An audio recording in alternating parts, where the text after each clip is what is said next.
जैसे जैसे सर्दियों का मौसम आता है वैसे वैसे यह मौसम अपने साथ तरह तरह की बीमारियां लेकर आता है, लेकिन इस मौसम में सबसे ज्यादा आम जो बीमारी है वो है बुखार। दरअसल सर्दियों के मौसम में कई तरह के वायरस एक्टिव हो जाते हैं जो बीमारियों का कारण बनते हैं। इस समय देश के कुछ राज्यों में डेंगू, मलेरिया, वायरल बुखार और चिकनगुनिया के केस बढ़ने लगते हैं। अस्पतालों में बुखार के साथ आने वाले मरीजों की संख्या बढ़ने लगती है। जब शरीर का तापमान सामान्य से ज्यादा हो जाता है तो तब वह बुखार होने की स्थिति मानी जाती है। लेकिन बुखार होने के कई कारण होते हैं। आइए डॉक्टर से जानते हैं बुखार होने के कारण। बुखार मैं हमेशा पेशेंट को समझाता हूँ कि बुखार कोई बीमारी नहीं है, तो बुखार तो किसी कारण की वजह से आ रहा होगा। अब कारण क्या है? कारण कुछ हो सकते हैं, जैसे कि किसी को इन्फेक्शन हो, सबसे कॉमन कारण है।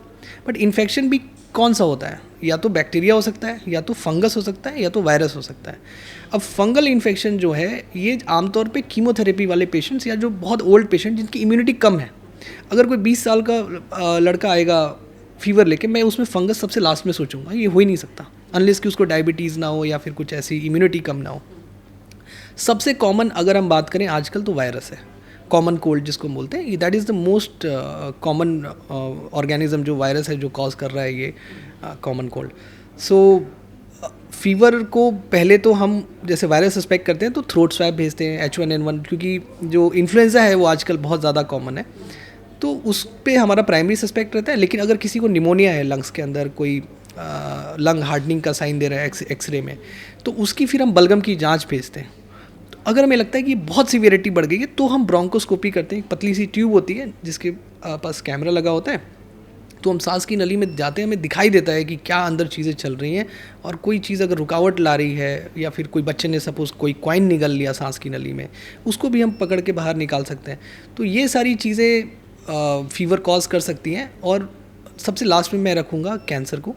कैंसर भी फीवर कॉज कर सकता है, बट जनरली वो कैंसर के पेशेंट्स जो फीवर आते हैं वो काफ़ी थोड़ा लेटर स्टेज पे आते हैं, वो ओल्ड पेशेंट्स में आते हैं। तो बट यस, अगर कोई पेशेंट बहुत थिन है, लीन है, तो आप सोच सकते हैं कि शायद ये कैंसर भी हो सकता है। बट पहला तो वायरल इन्फेक्शन है। जैसा कि अभी डॉक्टर ने बताया कि बुखार होने के कई कारण होते हैं, लेकिन बुखार हो किस वजह से रहा है ये जानना बेहद जरूरी होता है। जैसे कि हमने बात की सर्दियों की, सर्दियों का मौसम आते आते डेंगू, मलेरिया, वायरल बुखार और चिकनगुनिया के केस बढ़ने लगते हैं। तो उनसे कैसे बचा जाए, आइए समझते हैं। बुखार को कम करने के लिए कुछ घरेलू उपाय भी होते हैं जिनको आप कर सकते हैं। जैसे ठंडे पानी की पट्टी रख के भी बुखार को कम किया जाता है। कई बार डॉक्टर भी ये करने की सलाह देते हैं। इसके अलावा तुलसी और अदरक की चाय भी बुखार में दी जाती है। तो खुद को कैसे बुखार से बचाया जाए आप समझ ही गए होंगे।